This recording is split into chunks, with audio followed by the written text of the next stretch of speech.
सर्व इस्कॉन मंदिरं हे श्रील प्रभुपादांची मालमत्ता आहेत आणि म्हणून सर्व इस्कॉन मंदिरांमध्ये काय कार्यक्रम व्हावा, मंगल आरती कशी व्हावी, हे सगळं श्रील प्रभुपादांनी ठरवलंय.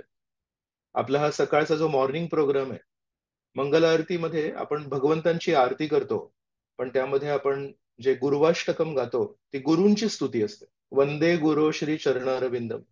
मग हे सगळं कोणी ठरवलं?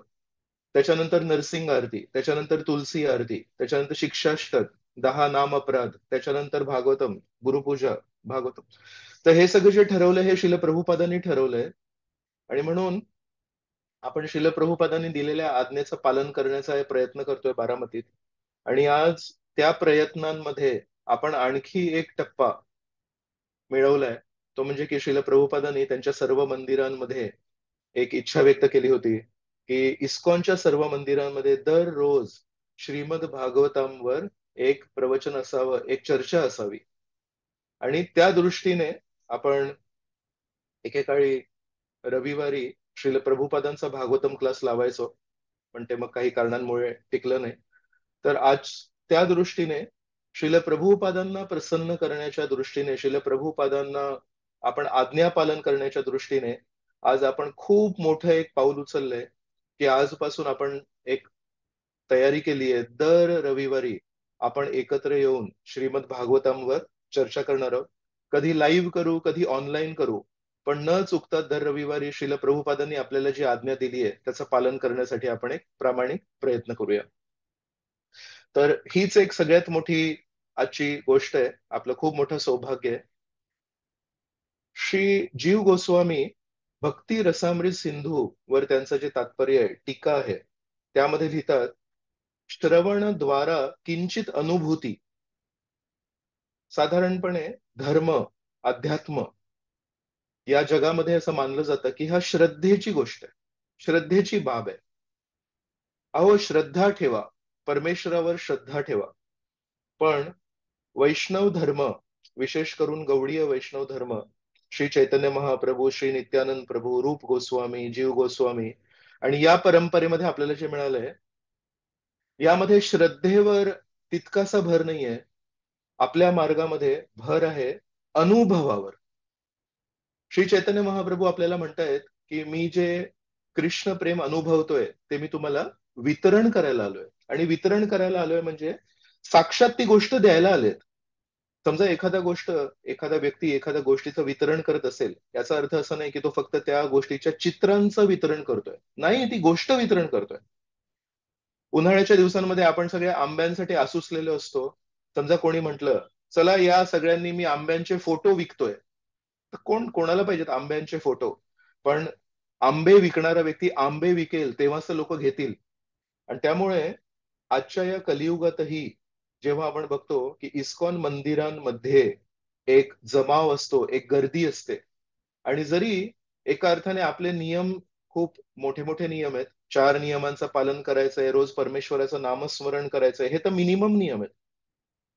विचार करा, एवढे कडक नियम असूनही इस्कॉनच्या मंदिरांमध्ये एक जी लोकसंख्या असते, भक्त नेहमी येत असतात. ते का?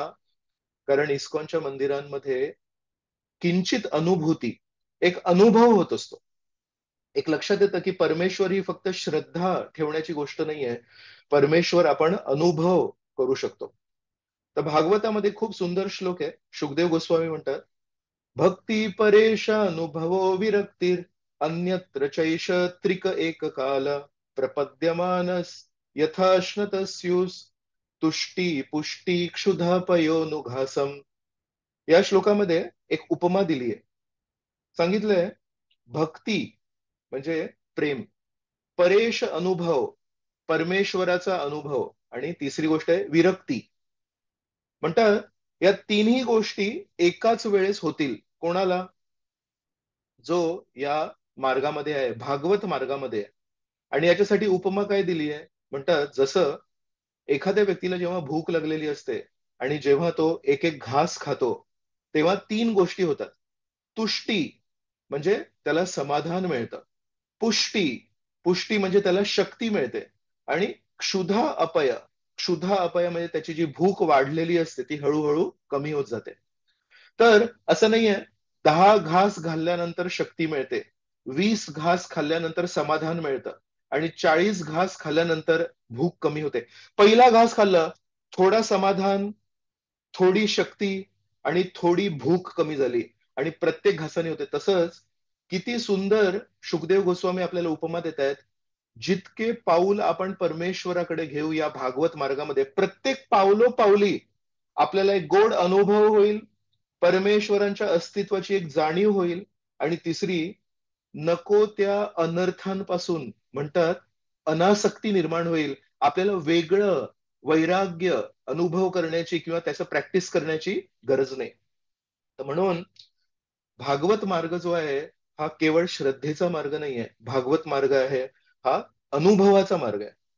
फक्त जसं या श्लोकामध्ये जी उपमा दिली होती, की समोर कोणी ताट दिलंय आणि प्रत्येक घासाने या 3 गोष्टी होतात, तर त्या घासाला आपल्याला कमीत कमी स्वीकार करायला लागेल. अर्थात हाच जो प्रसाद खाण्याची जी उपमा दिली आहे, खूप सुंदर जेवण आहे. पण जर माणसाला भूक नसेल, तर तो ते जेवण खाऊन पण कधी-कधी आयुर्वेदानुसार म्हणतात, जर जठरग्नी नसेल आणि आपण खूप जास्ती पोषक अन्न जर खाल्लं, तर ॲक्चुअली त्याचं विष होऊ शकतं. त्यामुळे एकच गोष्ट आपल्याकडून श्री चैतन्य महाप्रभू अपेक्षा करतायत, शुकदेव गोस्वामी अपेक्षा करतायत, की भूक आहे का? मला श्रीकृष्णांबद्दल जाणून घ्यायचंय. मला राधा राणी श्रीकृष्णांची नेहमी सेवा करून जो एक गोडवा अनुभवतात, तो गोडवा अनुभवायचा आहे. ज्या दास्य भावासाठी श्री चैतन्य महाप्रभू, श्री नित्यानंद प्रभू, कृष्ण, बलराम, शंकरजी, सदाशिव, अद्वैताचार्य या जगामध्ये आले का? एक दास्य भाव अनुभवायचा होता, की श्री कृष्णांची दास्य भक्ती करून त्यांचा सेवक बनून काय आनंद होतो, तो मला अनुभवायचा आहे. फक्त इतकी जर भूक असेल आपल्यामध्ये, ही जर इच्छा असेल, तर श्री कृष्ण चैतन्य महाप्रभू आपल्याला अनुभव देण्यासाठी तयार आहेत. अर्थात आपण या भौतिक शरीरामध्ये असून, या भौतिक जगामध्ये असूनही आध्यात्मिक जगताला अनुभव करू शकतो. परीक्षित महाराज आहेत, यांनी केवळ श्रवण करून वैकुंठ गाठलं. कोणाला वाटेल की तक्षक नाग आला आणि तक्षक नागाने त्याला दंश केला आणि त्याच्यामुळे त्यांची मृत्यू झाली आणि तक्षक नागाच्या त्या दंशामुळे कदाचित त्यांचं जाणं हे सिद्ध झालं. पण नाही, तसं नाहीये. जर आपण भागवत वाचलं तर शेवटच्या अध्यायांमध्ये लिहिलंय की शुकदेव गोस्वामींकडून जेव्हा त्यांनी भागवत श्रवण केलंय, तर त्या भागवत श्रवणाला त्यांनी आत्मसात केलं आणि शेवटच्या क्षणी त्यांनी डोळे बंद करून जे काही श्रवण केलंय त्याच्यावर मनन केलं आणि त्या परिस्थितीमध्ये त्यांनी स्वतः स्वेच्छेने त्यांचा देहत्याग केला. जे उरलं होतं तक्षक नागासाठी ते केवळ त्यांचं पांचभौतिक शरीर होतं.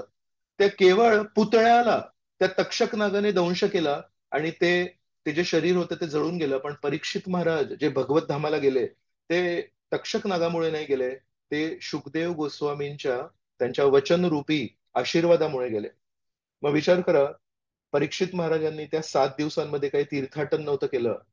परीक्षित महाराजांनी त्या 7 दिवसांमध्ये काही दानधर्म नव्हता केला. परीक्षित महाराजांनी त्या 7 दिवसांमध्ये काही मोठा व्रत नव्हता घेतला. आणि जी संधी परीक्षित महाराजांना 7 दिवसांसाठी होती, ती संधी आपल्याला आपल्या पूर्ण जीवन काळापर्यंत आहे. फक्त ध्यानपूर्वक श्रवण जर केलं, तर आपल्याला फक्त श्रवण करून आपण आध्यात्मिक जगत गाठू शकतो. म्हणून पहिल्याच स्कंदामध्ये सूत गोस्वामी म्हणतात, यस्याम वै श्रूयमाणायाम कृष्णे परमपुरुषे भक्तिर उत्पद्यते पुंसा शोकमोह भयापह. म्हणतात यस्याम वै श्रूयमाणायाम, केवळ आपण श्रवण जर आनंदाने, उत्साहाने आणि आतुरतेने केलं तर म्हणतात कृष्णे परमपुरुषे, परमपुरुष श्रीकृष्णांप्रती भक्तीर उत्पद्यते पुंसाम, मनामध्ये प्रेम निर्माण होईल भागवत श्रवण करून. आणि म्हणतात शोक, मोह, भय, अपह, या 3 गोष्टी आपल्या जीवनातून नाहीशा होतील. काय काय? शोक. शोक कशाबद्दल असतो माहितीये? इतिहासामध्ये जे होऊन गेलं त्याच्याबद्दल आपल्या मनामध्ये सदैव शोक असतो. अरे तेव्हा तसं का झालं, तेव्हा तसं का झालं. आणि सध्या आपण ज्या परिस्थितीत राहतो त्याच्याबद्दल आपण भ्रमित असतो की योग्य काय आणि अयोग्य काय. तर त्याला संस्कृत भाषेमध्ये आपलं जे भ्रमित होण्याची जी परिस्थिती आहे त्याला म्हणतात मोह. आणि येणाऱ्या भविष्य काळाबद्दल आपल्याला नेहमी भय असतं, भीती असते. उद्या काय होईल माहिती नाही. विचार करा, इतिहास, वर्तमान काळ आणि भविष्य काळाशी संबंधित आपल्या मनात ज्या ज्या भावना आहेत, त्या तिन्ही भावना नष्ट होतील आणि खरोखर आपल्याला श्रीकृष्णांच्या चरणी एक आपल्याला आश्रय मिळेल. तर प्रत्येक मार्गामध्ये कोणी ना कोणी एक श्रेष्ठ व्यक्ती असतात, जे आपल्याला ते मार्ग शिकवतात. संस्कृत भाषेमध्ये त्यांना म्हणतात महाजन. विज्ञानाच्या मार्गावर महाजन आहेत काही मोठे मोठे वैज्ञानिक. त्याच्यामध्ये एक प्रमुख नाव येतं अल्बर्ट आइन्स्टाईन. खूप मोठे वैज्ञानिक मानले जातात. क्रिकेटच्या मार्गावर पण कोणी महाजन आहेत. त्या महाजनाचं नाव आहे सचिन तेंडुलकर. कधीही काही झालं तर त्यांचं नाव पुढे येतं. तसंच भक्ती मार्गामध्ये पण महाजन आहेत. आणि या महाजनांनी जे आपल्याला शिकवण दिली आहे, या महाजनांनी जी दिनचर्या ठेवली, ती जर आपण हळूहळू आत्मसात केली तर आपण त्या मार्गावर अग्रेसर होऊ शकतो. भक्ती रसामृत सिंधूमध्ये श्रील रूप गोस्वामी यांनी 64 अंग दिलेत शुद्ध भक्तीचे.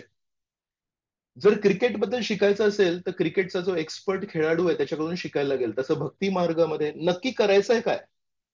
भक्ती मार्गामध्ये उपाशी राहायचंय? भक्ती मार्गामध्ये दर एकादशीला केवळ निर्जला करायचंय? नक्की करायचंय काय? तर हे जर आपल्याला समजून घ्यायचं असेल तर भक्ती रसामृत सिंधूमध्ये श्रील रूप गोस्वामींनी भक्तीचे 64 अंग दिलेत. ह्या 64 क्रिया जर आपण केल्या तर आपण शुद्ध भक्तीमध्ये अग्रेसर होऊ शकतो. या 64 क्रिया आल्या कुठून त्यांच्याकडे? त्यांनी कुठून मिळवल्या या? तर रूप गोस्वामींचे श्रेष्ठ बंधू होते श्रील सनातन गोस्वामी. आणि सनातन गोस्वामींची दिनचर्या रूप गोस्वामींनी निरीक्षण केली. सनातन गोस्वामी सकाळी उठून काय करतात? सनातन गोस्वामी तुळशीला कशा प्रकारे नमस्कार करतात? सनातन गोस्वामी इतर काय काय गोष्टी करतात? केवळ सनातन गोस्वामींना एक शुद्ध भक्त आणि शुद्ध गुरु हे बघून रूप गोस्वामींनी त्यांची दिनचर्या लिहून काढली. त्या दिनचर्येमध्ये त्यांनी जे जे केलं त्याला 64 क्रियांमध्ये विभाजित केलं आणि त्यांच्या भक्ती रसामृत सिंधू पुस्तकामध्ये आपल्याला दिलं आणि आपल्याला विनंती केली आहे, सनातन गोस्वामींनी त्यांच्या दिनचर्येमध्ये जे काही केलं त्याचं जर आपण अवलंबन केलं तर आपल्याला पण सनातन गोस्वामींसारखी शुद्ध भक्ती मिळेल. पण कोणी म्हणेल, प्रभूजी, जर ह्या 64 क्रिया जर आपण केल्या तर बाकीचा आपला जो व्यवसाय आहे, आपले बाकीचे जे कर्तव्य आहेत ते करायला वेळ कुठे आहे? सनातन गोस्वामी हे तर साधू होते, आम्ही तर गृहस्थ आहोत. मग आम्ही कसं हे करू शकतो? रूप गोस्वामी आहेत ना, खूप दयाळू आहेत. आणि म्हणून रूप गोस्वामींना माहिती आहे की कदाचित ह्या सगळ्या 64 क्रिया आपण करू शकणार नाही. म्हणून त्या 64 क्रिया दिल्यानंतर रूप गोस्वामी म्हणतात, 5 क्रिया ह्या जर तुम्ही जरी केल्या 64 मधून तरी तुमची भक्ती वाढेल. मग म्हणतात, साधू संग नाम कीर्तन भागवत श्रवण मथुरावास श्रीमूर्तीर श्रद्धाय सेवन. साधू संघ, आपण ज्या प्रकारे आता मंदिरात येऊन वैष्णवांचा संघ घेतोय. नाम कीर्तन, तुम्ही गुरुपूजेमध्ये नाम कीर्तन केलं. आता त्यानंतर म्हणतात भागवत श्रवण. नंतर म्हणतात मथुरावास, कुठल्या तरी पवित्र ठिकाणी जाऊन आपण काही दिवसांसाठी राहायला पाहिजे. तिथे तिथली कथा ऐकायला पाहिजे. तर आपण बारामती सेंटर कडून पण एक यात्रा आयोजित केली आहे. आपण हरिद्वार, ऋषिकेश, चारधामला जाणार आहोत आणि नंतर मग नोव्हेंबर महिन्यामध्ये आपण मायापूर धामाला जाणार आहोत. तर सगळ्यांना विनंती आहे, यामध्ये भाग घेऊ शकतो. 4 अंग याच्यात झाले. श्रीमूर्तीर श्रद्धाय सेवन. श्रीमूर्ती भगवंतांच्या मूर्तीचं श्रद्धापूर्वक सेवन करणं. म्हणतात, सकल साधन श्रेष्ठ येई पाच अंग. सकल साधना, जेवढ्या साधना आहेत या जगामध्ये त्याच्यामधून सकल साधना श्रेष्ठ, या सर्व साधनांमध्ये हे 5 येई पाच अंग. कृष्ण प्रेम जन्माय येई पाचेर अल्पसंग. कृष्ण प्रेम जन्माय येई पाचेर अल्पसंग. जर आपल्याला 64 क्रिया करायला जमत नसतील, फक्त या 5 क्रिया आपण अल्पसंग म्हणतायत. आपण आठवड्यातून एकदा जरी प्रामाणिकपणे आलो आणि भागवत श्रवण केलं, आठवड्यातून एकदा जरी आपण एकत्र येऊन साधू संघ केला शनिवारी संध्याकाळी किंवा रविवारी सकाळी, आणि आपण अशा प्रकारे या 5 गोष्टींना जरी भर दिला तरी म्हणतात कृष्ण प्रेम जन्माय.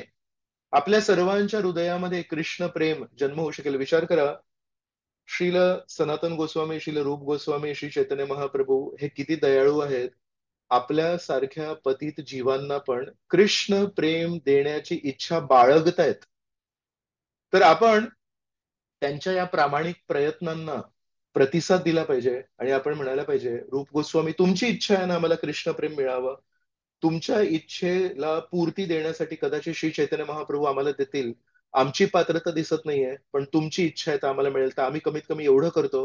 तुम्ही जे सांगितलंय त्याचं आम्ही पालन करतो. आणि म्हणून भागवताला इतकं महत्व काय आहे? या 5 गोष्टींमध्ये महाभारत श्रवण नाही सांगितलं. उपनिषद श्रवण नाही सांगितलं, पण म्हणाले भागवत श्रवण. तर भागवताच्याच दुसऱ्या श्लोकामध्ये भागवताची स्तुती केली आहे, की श्रीमद भागवत हे वेदरूपी कल्पवृक्षाचं एक परिपक्व फळ आहे. निगम कल्पतरोर गलितम फलम. जर वेदांना आपण एक खूप मोठ्या कल्पवृक्षा समान बघितलं, तर त्याला जे एक परिपक्व लागलेलं फळ आहे, गलितम फलम, ते आहे श्रीमद भागवत. बरं, आंब्याच्या झाडाला कधी एक फळ लागलं असेल, पण ते पिकलंय नाही पिकलंय माहित नाही. आणि समजा उन्हाच्या दिशेने आहे, सूर्याच्या दिशेने आहे आणि खूप सुंदर पिकलंय, तर छान केशरी त्याला रंग येतो, खूप छान परिपक्व होतो. आणि त्या तशा आंब्याला समजा एका पोपटाने जर चोच मारली असेल, तर आपल्याला एक गॅरंटी होते, की या फळाला आपण म्हणू शकतो या झाडाचं सगळ्यात गोड आणि परिपक्व फळ आहे. तर मग दुसऱ्या ओळीमध्ये लिहिलंय, शुकमुखाद अमृत द्रव संयुतम.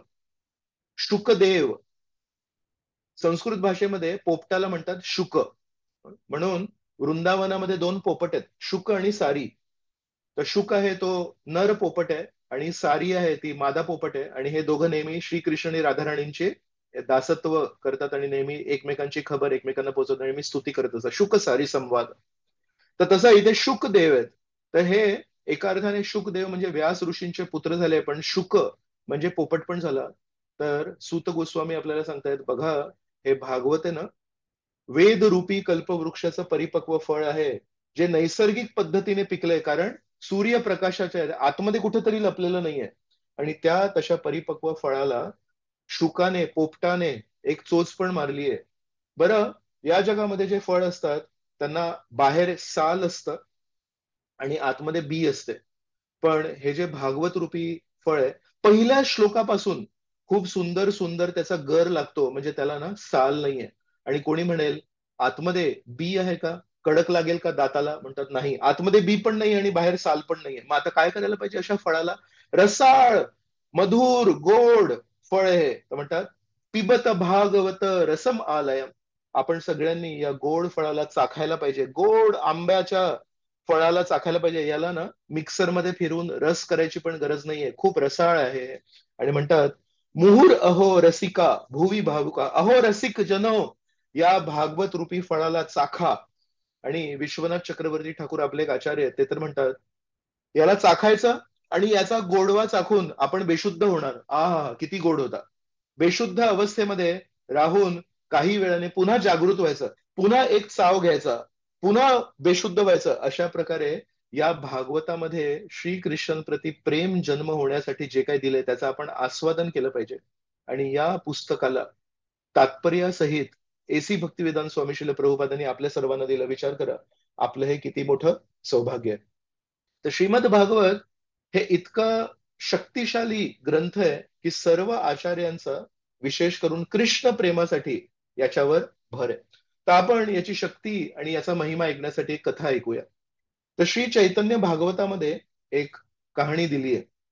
एक दिवशी श्री चैतन्य महाप्रभू हे संन्यासाच्या पूर्वी जेव्हा निमाई पंडित म्हणून होते, पण त्यांनी नाम संकीर्तन, नगर संकीर्तन आरंभ केलं होतं, तेव्हाची ही गोष्ट आहे.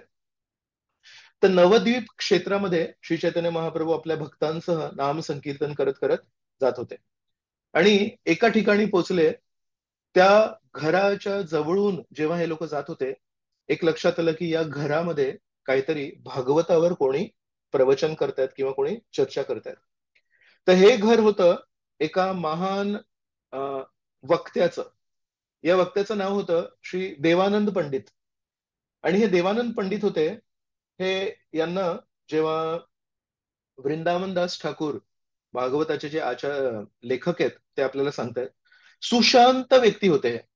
यांना उत्तेजित करणं खूप कठीण होतं. स्वभावाने खूप सुशांत होते, स्वभावाने खूप मृदू होते आणि म्हणतात खूप तपस्वी पण होते.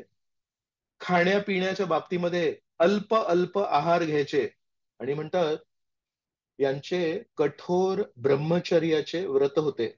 एका संन्यासाप्रमाणे जीवन जगत होते. अशा प्रकारे सर्व सद्गुण संपन्न असलेले हे देवानंद पंडित यांच्यामध्ये फक्त एक दोष होता, की यांना सेवा अभिलाष नव्हती. आपण जेव्हा तुलसी आरती करतो, तेव्हा त्याची जी शेवटची ओळ आहे, ते म्हणतात, "सेवा अभिलाष करो, करो निज दासी." की हे तुलसी, तुम्ही राधाकृष्णांच्या लीलेमध्ये कोणी काय सेवा करावी हे ठरवता. तर आम्ही तुमच्या चरणी आलो आहोत. सेवा अभिलाष करो, करो निज दासी. आम्हाला तुमची दासी बनवा आणि आम्हाला राधाकृष्णांच्या सेवेमध्ये काहीतरी स्थान द्या. तर हे देवानंद पंडित जरी खूप सद्गुण संपन्न आहेत, पण त्यांच्या हृदयामध्ये एक दोष होता, की त्यांना सेवा अभिलाष नव्हती, त्यांना मोक्ष अभिलाष होता. त्यांना श्रीकृष्णांची सेवा नव्हती करायची, त्यांना श्रीकृष्ण बनायचं होतं. त्यांना परमेश्वर मध्ये विलीन व्हायचं होतं. तर अशा प्रकारे हे देवानंद पंडित त्या ठिकाणी बसून भागवतावर चर्चा करतायत आणि श्री चैतन्य महाप्रभू आपल्या भक्तांसमेत तिथून चालले आहेत. श्री चैतन्य महाप्रभूंच्या कानांवर जेव्हा ती ध्वनी पडली, तेव्हा म्हणतात, कोण आहे हा व्यक्ती जो भागवतावर निरूपण करतोय? त्याची काहीही पात्रता नाहीये भागवतावर श्रवण करण्याची. आजूबाजूला श्रीवास पंडित इत्यादी भक्त होते आणि श्रीवास पंडित त्यांना लक्षात नाही आलं की श्री चैतन्य महाप्रभू काय बोलतायत. मग म्हणतायत, श्रीमद भागवत हे श्रीकृष्णांचं पुस्तक रूपी आहे, एक अवतार आहे. आणि म्हणतात हा व्यक्ती ज्या प्रकारे श्रीमद भागवतावर निरूपण करतोय, पूर्णपणे चुकीचं करतोय. श्रीमद भागवताचा एकच आधार आहे आणि ते आहे श्रीकृष्णांची शुद्ध भक्ती. आणि पूर्ण श्रीमद भागवतामध्ये एकच संदेश दिलाय की कशा प्रकारे आपण श्रीकृष्णांची प्रेममयी सेवा केली पाहिजे. तेव्हा श्री चैतन्य महाप्रभू एक खूप सुंदर श्लोक म्हणतात, चारी वेद दधी भागवत नवनीत. चारी वेद दही. चारी वेदांमध्ये जेवढं काही ज्ञान आहे ते एका दह्याप्रमाणे आहे आणि दह्याला जेव्हा आपण त्याला घुसळतो तेव्हा भागवत नवनीत. तर त्या दुधाचा सार आहे दही आणि दह्यामध्ये जेव्हा आपण घुसळतो तेव्हा त्याचा सारांश बाहेर निघतो, त्याला आपण म्हणतो लोणी. तर म्हणतात चारी वेद दधी भागवत नवनीत, मथिलेन शुके खाईलेन परीक्षित. तर या वेदांच्या दह्याला कोणी घुसळलं? शुकदेव गोस्वामींनी घुसळलं आणि त्याला खाल्लं कोणी? परीक्षितांनी खाऊ घातलं. तर म्हणतात वेदांमध्ये जेवढं काही ज्ञान आहे त्याचा सारांश, त्याचा जो सार आहे तो आहे श्रीमद भागवत.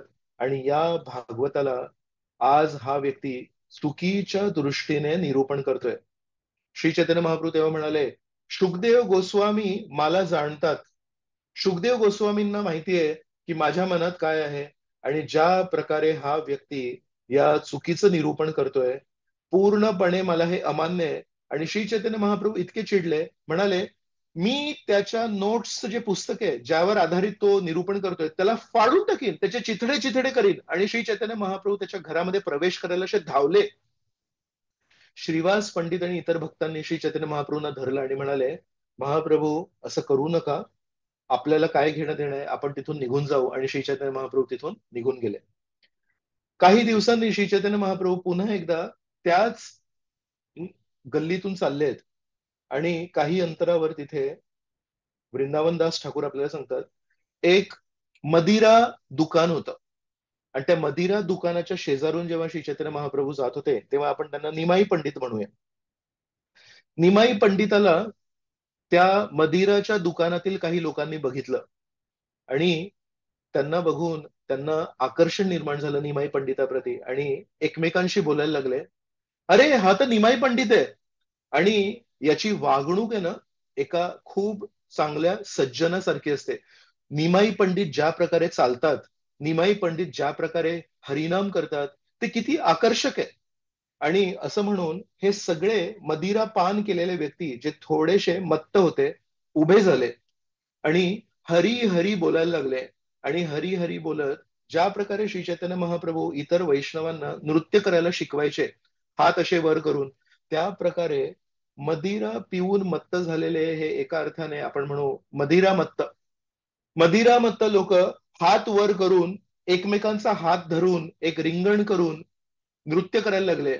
आणि निमाई पंडित बाहेरच उभे आहेत, श्रीवास पंडित बाहेर उभे आहेत, पण त्यांच्याकडे बघून म्हणतात, जय नारायण, हरी बोल हरी बोल. आणि त्या नशेमध्ये नृत्य करायचा प्रयत्न केला. अर्थात नशेच्या परिस्थितीमध्ये ते नृत्य चांगल्या पद्धतीने करू शकले नाही. पण श्रीवास पंडितांनी जेव्हा हे दृश्य बघितलं, तेव्हा निमाई पंडितांकडे बघितलं आणि निमाई पंडितांच्या चेहऱ्यावर खूप छान आनंद होता. निमाई पंडित खूप खुश झाले की यांना हरिनाम घेण्याची उत्सुकता आहे. आणि हे बघून श्रीवास पंडितांच्या डोळ्यातून अश्रू वाहू लागले आणि श्रीवास पंडित म्हणतायत, ही काय परिस्थिती आहे? काही दिवसांपूर्वी मी बघितलं याच एरियामध्ये श्री चैतन्य महाप्रभू भागवतावर निरूपण करणाऱ्या व्यक्तीला, जो ब्रह्मचर्याचं कडक पालन करतोय, जो अल्प आहार घेतोय, जो मृदू स्वभावाचा आहे, जो सुशांत व्यक्ती आहे, याच्या भागवताच्या निरूपणाला अमान्य केलं आणि त्याच्या पुस्तकाचे चिथडे चिथडे करायला श्री चैतन्य महाप्रभू धावत होते. आणि ते श्री चैतन्य महाप्रभू आज मदिरामत्त लोकांचा हरी बोल जय नारायण या शब्दांना बघून आनंदित होत आहेत. तेव्हा श्रीवास पंडितांना लक्षात आलं की श्री चैतन्य महाप्रभूंचे मापदंड हे वेगळे आहेत. श्री चैतन्य महाप्रभू कोणाच्याही दुर्गुणांना बघत नाहीत. श्री चैतन्य महाप्रभू आपल्या इतिहासाला बघत नाहीत. श्री चैतन्य महाप्रभू आपल्या स्वभावाला बघत नाहीत. पण श्री चैतन्य महाप्रभू बघतात, हे गोलोक वृंदावनामधून मी जी भेट आणली आहे, गोलोकेर प्रेमधन हरिनाम संकीर्तन, ही भेट या जगामध्ये मी द्यायला आलोय, ही भेट घ्यायला हे लोक तयार आहेत का? तर जरी आपला इतिहास खराब असेल, पण श्री चैतन्य महाप्रभू जी भेट द्यायला आले ती भेट द्यायला जर आपण तयार असू. श्री चैतन्य महाप्रभू प्रेम पुरुषोत्तम. काही दिवसांपूर्वी आपण रामनवमी साजरी केली. तर रामनवमीमध्ये जे रामचंद्र अवतरित होतात ते आहेत मर्यादा पुरुषोत्तम. काही दिवसांनी जन्माष्टमी येईल. जन्माष्टमीमध्ये श्रीकृष्ण अवतरित होतात ते आहेत लीला पुरुषोत्तम. पण मर्यादा पुरुषोत्तम आणि लीला पुरुषोत्तम हे प्रेम वितरण नाही करत. रामचंद्रांनी आपल्या हृदयातलं प्रेम, आपल्या प्रतीचं प्रेम लोकांना वितरित नाही केलं. आणि लीला पुरुषोत्तम श्रीकृष्ण यांनी पण आपल्या प्रतीचं प्रेम वितरित नाही केलं. लोकांना कष्ट करायला लागले, गोपिकांना कष्ट करायला लागले, अर्जुन पांडवांना कष्ट करायला लागले, तेव्हा कुठे ते प्रेम मिळालं? जे प्रेम मर्यादा पुरुषोत्तम आणि लीला पुरुषोत्तम देऊ नाही शकले, ते प्रेम प्रेम पुरुषोत्तम श्री चैतन्य महाप्रभू तेच व्यक्ती आहेत. पण त्यांनी तो स्वभाव घेतलाय की मला हे प्रेम सगळ्यांना वितरित करायचंय. आपल्याकडून फक्त एकच अपेक्षा आहे, आपण ते हरिनाम उत्सुकतेने आणि आतुरतेने घेतोय का? आणि त्यांच्या भक्तांनी आपल्याला जो मार्ग दिलाय, रूप आणि सनातन यांनी जो मार्ग दिलाय, तो आपण स्वीकार करतोय का? तर श्रीवास पंडिताच्या डोळ्यातून अश्रू वाहू लागले. काही अंतरावर हे जेव्हा पुढे चालत गेले, तेव्हा तेच देवानंद पंडित त्याच रस्त्यावरून समोरून येत होते. आणि श्री चैतन्य महाप्रभूंनी त्यांना बघितलं आणि श्री चैतन्य महाप्रभूंचे डोळे हे क्रोध वश झाले.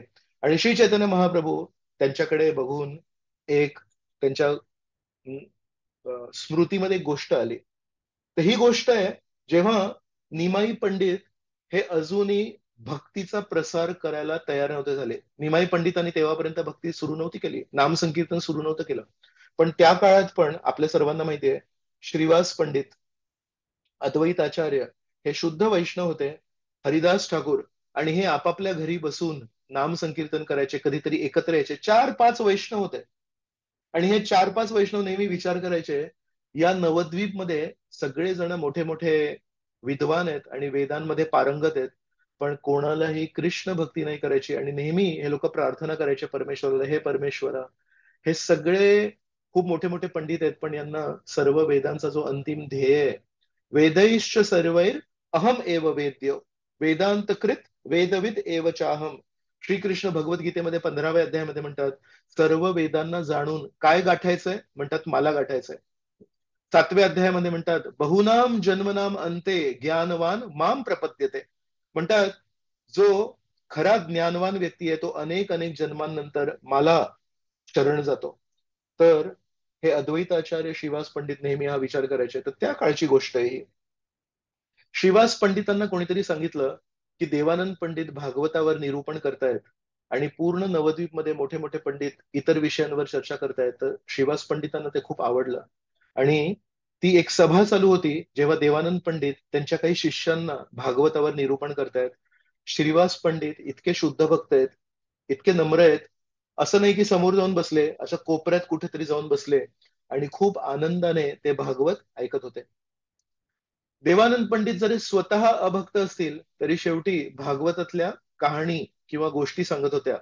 आणि त्या गोष्टींमध्ये श्रीकृष्णांनी भक्तांवर काय प्रेम केलंय आणि भक्तांनी श्रीकृष्णांवर कसं प्रेम केलंय याच्यावर निरूपण करत होते. आणि ती शुद्ध ध्वनी जेव्हा श्रीवास पंडितांच्या हृदयात गेली, तर आपण बघा, दिवाळीमध्ये कधी बॉम्ब असतो, तो बॉम्ब असा ठेवतात लहान मुलं, आणि त्या बॉम्ब मध्ये खूप दारू असते, बारूद. आणि स्फोट झाला तर खूप जोरात आवाज होतो आणि खूप मोठी आग लागते त्याला. पण त्या बॉम्ब मध्ये जी ती दारू आहे, त्याला पेटवण्यासाठी ना एक छोटीशी उदबत्ती पण पुरेशी आहे. म्हणून लहान मुलं एक उदबत्ती घेतात, एक माचीस घेतात कधी, आणि थोडीशी ती उदबत्ती लावली तर ती वात असते, ती पटकन जाते, धूम कण तो बॉम्ब फुटतो. तसं शुद्ध भक्तांच्या हृदयामध्ये कृष्ण प्रेमाचा एक बॉम्ब असतो. आणि कुठेही लहानशी त्यांना गोष्ट दिसली, एक नरहरी सरकार म्हणून एक भक्त आहेत, आणि ते एक वैद्य होते. त्यांचे भाऊ आहेत मुकुंद सरकार. मुकुंद सरकार वैद्य होते. आणि त्या काळी 500 वर्षापूर्वी बंगालमध्ये मुसलमान लोकांचं राज्य होतं. ते एका मुसलमान राजाकडे ते राहायचे. तर मग एकदा जेव्हा राजाला काहीतरी आजार झाला तर राजाने मुकुंद सरकारला बोलवलं. आणि मुकुंद सरकार त्यांना भेटायला, तो राजा असा थोडा एका मोठ्या आसनावर बसायचा. तर ऑलरेडी उंची होती आणि त्या उंचीवर त्याचं आसन होतं. तर त्याला तपासणी करण्यासाठी मुकुंद सरकार अशा त्या उंच आसनावर गेले आणि तिथे बघायला लागले. तर तेव्हा शेजारी त्यांना वारा देण्यासाठी एक माणूस मोर पंखाचं व्यजन होतं, त्याने त्यांना वारा देत होता. जसं आपण जगन्नाथ बलदेव सुभद्रांना पण आरतीच्या वेळेस त्यांना वारा देतो तसं. तर जेव्हा मुकुंद सरकारने त्या मोर पंखाचा तो जो पंखा होता, व्यजन होतं, त्यामध्ये मोर पंख बघितले, त्यांना स्मरण झालं की श्रीकृष्णांच्या फेट्यावर एक मोरपंख असतो. आणि ते स्मरण करून त्यांना हृदयामध्ये प्रेम निर्माण झालं आणि त्या उंच कठड्यावर जेव्हा उभे होते, तिथून हे खाली पडले, काही फूट खाली पडले, जोरात असे जेव्हा खाली पडले तेव्हा लोक दचकले की "अरे, यांना काय झालं, हे राजवैद्य आहेत." तर मग काही लोक आले, त्यांनी त्यांची तपासणी केली तर त्यांना काही झालं नव्हतं. मग राजाला लक्षात आलं की हा वैद्य आहे, हा सगळ्यांचे आजार बरे करतो आणि आजपर्यंत याला कधी काही आजार नव्हता झाला, आणि हा फक्त यांनी या मोरपंखाकडे बघितलं आणि खाली पडला. तर राजा पण खाली आला आणि राजा म्हणतो, काय झालं तुला? तर मुकुंद सरकार थोडे लाजले. मुकुंद सरकार हे कसं सांगणार की या मोरपंखाला बघून मला त्याची स्मृती झाली. मुकुंद सरकार म्हणतात, मला ना आजार आहे. कधी कधी कोणा लोकांना फिट्स येतात, असं बघून असे असे कापतात आणि नंतर बेशुद्ध होतात. तर मुकुंद सरकारने सांगितलं की मला आजार आहे. पण एका त्या मुसलमान राजाला लक्षात आलं की याचा जो भावनिक स्तर आहे हा खूप उंच आहे. केवळ त्या मोर पंखाला बघून याला श्रीकृष्णांचं स्मरण झालं. तसंच श्रीवास पंडितांच्या हृदयामध्ये एक कृष्ण प्रेमाचा बॉम्ब आहे. आणि त्याला म्हणतात उद्दीपन. उद्दीपन म्हणजे जसं मुकुंद सरकारला त्या मोर पंखाला बघून उद्दीपन झालं आणि तो बॉम्ब, तिची वात पेटली आणि तो बॉम्ब फुटला. तशाच प्रकारे इथे पण श्रीवास पंडित जेव्हा ते भागवत ऐकतात तेव्हा त्यांच्या हृदयामध्ये प्रेम उत्पन्न झालं, असं ओसंडून वाहू लागलं. आणि ते प्रेम कसं वाहू लागलं, त्यांच्या हृदयातून अश्रुधारा वाहू लागल्या. त्यांना वाटू लागलं, श्रीकृष्ण किती निर्मळपणे प्रत्येक परिस्थितीमध्ये आपल्या भक्तांना सांभाळून घेतात आणि किती निर्मळपणे त्यांचं प्रेम करतात. आणि भक्त लोक पण कशा प्रकारे श्रीकृष्णांना प्रत्येक परिस्थितीमध्ये प्रेम करतात. आणि हे अनुभव करून, आपण सुरुवातीला पण म्हटलं, श्रवणाद्वारा किंचित अनुभूती, श्रद्धा नाही. हे जेव्हा श्रीवास पंडितांनी अनुभव केलं, डोळ्यातून जेव्हा अश्रू वाहू लागले, मराठीमध्ये म्हणतात माहितीये, हुंदके घेऊन रडणं, असं करून. ऍक्च्युली श्रीवास पंडितांच्या प्रेमामध्ये, हृदयामध्ये प्रेम इतकं ओसंडून होते, हुंदके घेऊन रडू लागले. आणि त्यांच्या शेजारी इतर जे शिष्य बसले होते त्यांना त्याचं डिस्टर्बन्स झालं.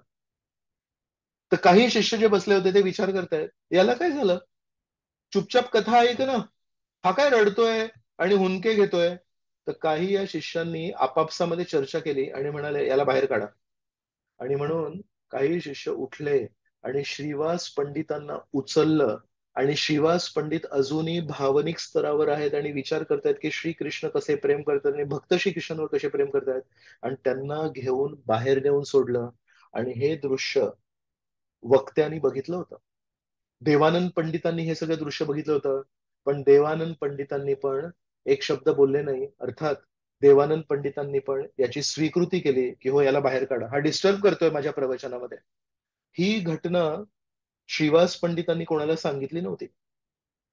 श्रीवास पंडित जेव्हा बाहेर गेले काही क्षणांनी, कारण तो ध्वनी बंद झाला, तेव्हा त्यांना लक्षात आलं की अरे मला या प्रवचनातून बाहेर काढलं वाटतं.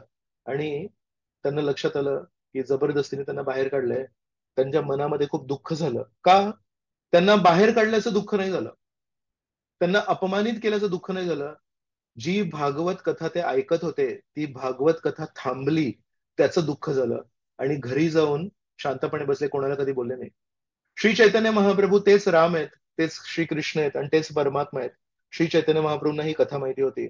आणि आज श्री चैतन्य महाप्रभूंनी देवानंद पंडिताच्या समोर, जेव्हा देवानंद पंडित असे समोरून येत आहेत तेव्हा त्यांना ती कथा आठवली आणि म्हणतात, देवानंद, तुझ्या कथेमध्ये जेव्हा एक शुद्ध भक्त बसलाय आणि ते कोण आहेत माहितीये का? म्हणतात इथे जी गंगा नदी वाहते त्या गंगा नदीला श्रीवास पंडितांच्या दर्शनाची आस आहे. आपण सगळे हरिद्वार ऋषिकेशला जाणार आहोत आणि तुमच्यातून बरेच भक्त गंगोत्रीला पण जाणार आहेत.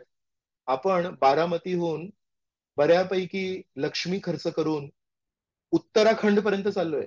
एका अर्थाने देश पूर्ण पालथं पाडतोय आपण. आपण पश्चिम भागात राहतो आणि आपण पूर्व उत्तर भागात चाललोय. आणि तिथे का? तर तिथे गंगा नदीचं उगमस्थान आहे. गंगा नदी हे भगवंतांचं चरणामृत आहे. आपण आपला स्तर काय आहे बघा, गंगा नदीचं दर्शन घेण्यासाठी आपण पैसे खर्च करायला तयार आहोत.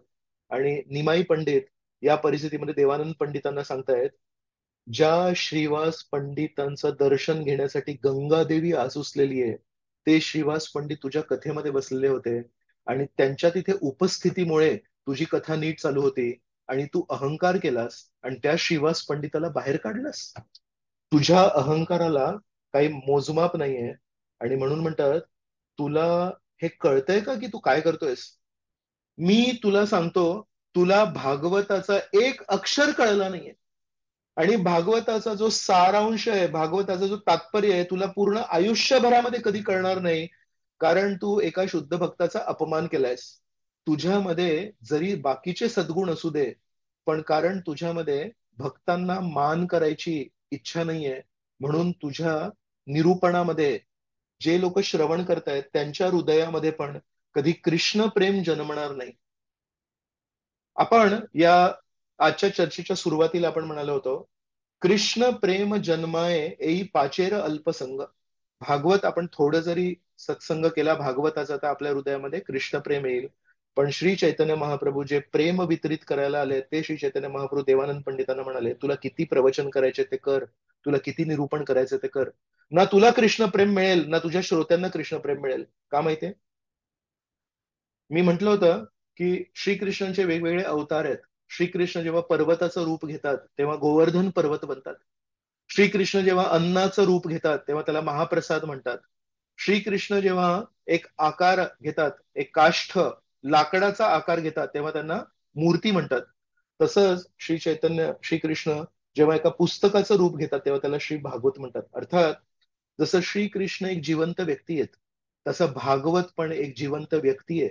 भागवत श्रीमद भागवतम प्रभू आहेत ते. श्रीकृष्णांची जर आपण स्तुती केली आणि श्रीकृष्णांच्या चरणांजवळ जे अर्जुन बसलेत, जे व्रजवासी बसलेत, त्यांना जर अपमानित केलं तर आपण श्रीकृष्णांना प्रसन्न करू का? रामचंद्र आहेत, रामचंद्रांची आपण स्तुती करू, श्रीराम जय जय राम. आणि नेहमी श्रीरामांचं नामस्मरण करणारे हनुमानजी त्यांच्या चरणांजवळ नेहमी बसलेले असतात. त्या हनुमानजींचा जर आपण अपमान केला तर आपल्याला श्री रामचंद्र कधी आपल्याला जवळ करतील का? तशाच प्रकारे श्री चैतन्य महाप्रभूंनी सांगितलं, तू कितीही भागवत वाच, तुझ्या हृदयामध्ये आणि तुझ्या श्रोत्यांच्या हृदयामध्ये कधीही कृष्ण प्रेम जन्मणार नाही. आणि हे ऐकून पहिल्यांदा देवानंद पंडितला सगळेजण स्तुती करायचे. पण पहिल्यांदा कोणीतरी सांगितलं, की तुझा हा जो भागवत वाचन आणि अ, पठण आहे, त्याला काही अर्थ नाहीये. देवानंद पंडितांचा चेहरा पडला आणि खूप दुःखी होऊन त्या ठिकाणाहून निघून गेले. पण एक खूप महत्वाची गोष्ट आहे, देवानंद पंडित सॉरी नाही म्हणाले. देवानंद पंडितांनी श्री चैतन्य महाप्रभूंचे चरण नाही धरले. आणि अनेक वेळा गौर पौर्णिमेच्या वेळेस आपण जगाई मधाईची स्टोरी ऐकली आहे. आणि जगाई मधाईच्या स्टोरीमध्ये आपण ऐकतो, की जगाई मधाई दररोज सगळे पाप करायचे. आपण जे 4 नियम पालन करतो ते 4 नियम तोडायचे. गो हत्या करायचे, ब्राह्मण हत्या करायचे, चोरी करायचे, मर्डर करायचे, लोकांना लुटायचे, सगळे करायचे. दररोज त्यांचा नियम होता. आज हे पाप केलं का? बरोबर केलं. आज ते पाप केलं का? केलं. आपण जसे हरिनामाची साक्षीमाळा करतो, तसं जगाई आणि मधाई पापांची साक्षीमाळा करायचे.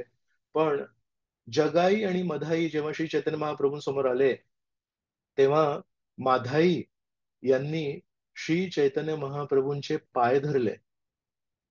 नित्यानंद प्रभूंचे पाय धरले आणि म्हणाले, आजपर्यंत आम्हाला माहित नव्हतं योग्य काय, अयोग्य काय. याच्या पुढे आम्ही पाप नाही करणार. श्री चैतन्य महाप्रभू यांनी जगाई आणि मधाई यांना पण प्रेमदान दिलं. हे समजून घेणं आपल्यासाठी खूप महत्वाचं आहे. जगाई आणि मधाई खूप पापी आहेत, पण त्यांना पण प्रेमदान दिलं आणि देवानंद पंडित जे सर्व सद्गुण संपन्न होते, श्री चैतन्य महाप्रभू त्यांना नाही दिलं. का? कारण देवानंद पंडित हे श्रीवास पंडित सारख्या श्रेष्ठ भक्ताप्रती त्यांनी अनादर केला होता आणि एका अर्थाने त्यांच्या अपमान होत असताना हे शांत बसले होते. तर ते तिथून निघून गेले आणि त्यानंतर मग वृंदावनदास ठाकूर एक आपल्याला गोष्ट सांगतात. वृंदावनदास ठाकूर कोण आहेत? श्री चैतन्य महाप्रभूंची कथा आपल्याला सांगण्यासाठी अवतरित झालेले व्यास ऋषी आहेत. व्यास ऋषींना सर्व ज्ञान आहे आणि सर्व वेद लिहिले आहेत. तर वृंदावनदास ठाकूर आपल्याला म्हणतात, या जगामध्ये भगवंत जेव्हा येतात मूर्ती रूपात, तेव्हा त्यांची प्राणप्रतिष्ठा करायला लागते. आपण कधी कुठल्या मंदिराच्या उद्घाटनाला जर गेलो असू, तर तिथे मूर्ती, राधाकृष्णांची मूर्ती असते, गौर निताईची मूर्ती असते, त्यांची प्राणप्रतिष्ठा होते. म्हणजे शुद्ध भक्त येतात आणि कमीत कमी 3-4 दिवसांचा विधी येतो. वेगवेगळे मंत्र करायला लागतात, वेगवेगळे नियम पालन करायला लागतात आणि तेव्हा शुद्ध भक्त वैकुंठामध्ये जे भगवंत आहेत त्यांना आवाहन करतात. म्हणतात, आम्हाला तुमची सेवा करायची आहे. कृपया वैकुंठातून या मूर्तीमध्ये तुम्ही अवतरित व्हा, जेणेकरून आम्हाला तुमच्या सेवा करण्याचा एक सौभाग्य लाभेल. तर वृंदावनदास ठाकूर म्हणतात, अगदी भगवंतांच्या आकाराची, रूपाची जेव्हा मूर्ती आपण तयार करतो, त्याची पण प्राणप्रतिष्ठा करायला लागते. पण या जगामध्ये भगवंतांचे 4 रूप आहेत, त्यांची प्राणप्रतिष्ठा नाही करायला लागत. तर कुठले 4 रूप आहेत हे? तर म्हणतात, तुळशी. तुळशीमध्ये भगवंतांचं अस्तित्व आहे, पण तुळशीची प्राणप्रतिष्ठा नाही करायला लागत. दुसरं म्हणतात गंगादेवी. गंगादेवी ही परमेश्वराचं शरणामृत आहे. गंगादेवीमध्ये कधी काही विधी नाही करायला लागत. तिसरी गोष्ट म्हणतात श्रीमद भागवत. श्रीमद भागवत हे प्राणप्रतिष्ठा नाही करायला लागत. ज्या दिवशी आपण श्रीमद भागवत आपल्या घरी आणू, आपल्याला हे स्वीकारायला पाहिजे की आपल्या घरी श्रीकृष्ण आले. आणि चौथी गोष्ट म्हणतात एक शुद्ध भक्त. शुद्ध भक्तांच्या हृदयामध्ये शुद्ध भक्त श्रीकृष्णांना घेऊन फिरत असतात आणि ज्याला भेटेल त्याला ते श्रीकृष्ण देऊ शकतात. कृष्ण से तोमार कृष्ण दिते पारो तोमार शक्ती आछे आम्ही तो कंगाल कृष्ण कृष्ण बोली धाई तव पाछे पाछे. तर म्हणून श्री चैतन्य महाप्रभू हे देवानंद पंडितांवर खूप क्रोधित झाले आणि म्हणाले, तुला कृष्ण प्रेम नाही मिळणार. श्री सनातन गोस्वामी आहेत, यांनी श्रीकृष्णाच्या स्तुतीमध्ये एक पुस्तक लिहिलंय. त्या पुस्तकाचं नाव आहे श्री कृष्ण लीला स्तव. आणि या श्रीकृष्ण लीला स्तवामध्ये त्यांनी श्रीकृष्णांना 108 दंडवत प्रणाम केलेत स्तुतीचे. तर त्यामध्ये जो 107वा प्रणाम आहे, तो श्रीकृष्णांच्या भागवत रूपी अवताराला ते करतात. आणि त्या 107व्या दंडवत प्रणामामध्ये श्री सनातन गोस्वामींनी भागवताची स्तुती केली आहे. तर ती आपण ऐकू. तर श्री सनातन गोस्वामी म्हणतायत, सर्व शास्त्राब्दी पीयूष सर्व वेदैक सत्फल सर्व सिद्धांत रत्नाढ्य सर्व लोकैक दृक्प्रद. म्हणतात, सर्व शास्त्राब्दी पीयूष, सर्व शास्त्रांचा जर समुद्र असेल, क्षीरसागर असेल, तर त्याच्यामधून जे अमृत निर्माण झालंय पीयूष, तर ते आहे भागवत. सर्व वेदैक सत्फल, सर्व वेदांना जर एक वृक्ष बघितलं तर त्याचं जे खूप परिपक्व फळ आहे ते आहे भागवत. सर्व सिद्धांत रत्नाढ्य, या जगामध्ये अनेक अनेक सिद्धांत आहेत, पण त्या सर्व सिद्धांतमध्ये मुकुटमणी जो आहे तो आहे श्रीमद भागवत. का बरं? कारण श्रीमद भागवत आपल्याला ऐहिक सिद्धांतांचं मार्गदर्शन नाही करत, आपल्याला सांगतो श्रीकृष्णांची शरण घे. आणि चौथ्या ओळीमध्ये लिहितात, सर्व लोकैक दृक्प्रद. या भौतिक जगामध्ये योग्य काय आणि अयोग्य काय याची जाणीव जर आपल्याला करायची असेल तर आपण भागवताला विचारायला पाहिजे. माझ्या जीवनामध्ये मला काही निर्णय घ्यायचे आहेत, तर कुठल्या दिशेने मी जाऊ? त्याला म्हणतात सर्व लोकैक दृक्प्रद. सर्व भागवत प्राण श्रीमद भागवत प्रभो. सर्व भागवत प्राण, परमेश्वराला समर्पित जितके शुद्ध भक्त आहेत त्या सर्व शुद्ध भक्तांचा प्राण कुठे आहे? श्रीमद भागवतामध्ये.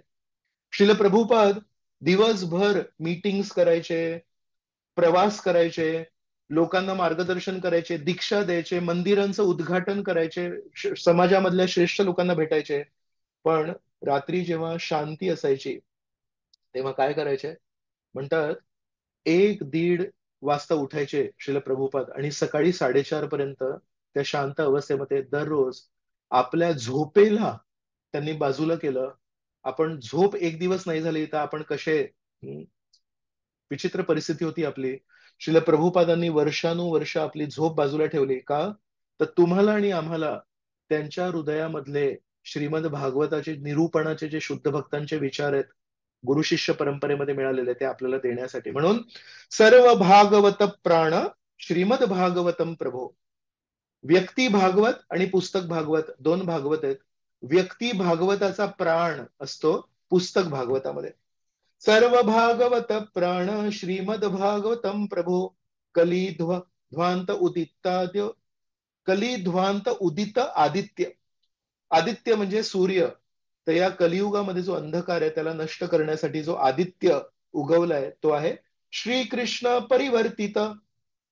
सनातन गोस्वामी म्हणतायत हे जे भागवत आहे हे पुस्तक नाही आहे, हे श्रीकृष्ण परिवर्तित आहे. आणि त्यानंतर म्हणतात परमानंद पाटणाय प्रेमवर्षी अक्षराय ते सर्वदा सर्वसेव्याय श्रीकृष्णाय नमोस्तुते. म्हणतात परमानंद पाटणाय, म्हणतात प्रत्येक व्यक्तीला तो कोणी असू दे परमानंद, कृष्ण प्रेमाचा आनंद जो वैकुंठात पण मिळत नाही, जो फक्त गोलोक वृंदावनामध्ये मिळतो.